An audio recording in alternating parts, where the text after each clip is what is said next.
అందుకని యేసుక్రీస్తు ప్రభు అంటారు, మోహపు చూపే వ్యభిచారం వరకు వెళ్ళక్కర్లేదు.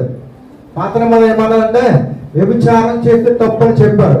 కానీ యేసుక్రీస్తు ప్రభు వారు మాకు అడుగు ముందుకేసి వ్యభిచారం వరకు కాదురా నాయన, మోహపు చూపే నేరము, మోహపు చూపు చూస్తేనే వ్యభిచారం చేశావు.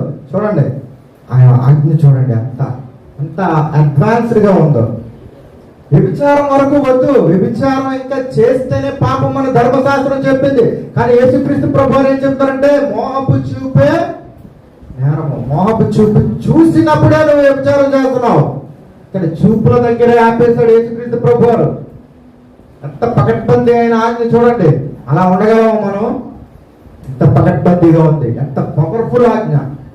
చూసినప్పుడే చేసేస్తున్నాం. ఇంకా ఎవడంటే చేయకుండా ఉంటాడు, చూసినప్పుడే చేసేస్తున్నాం అంటే ఆ చూపు కూడా నువ్వు చూడకూడదు.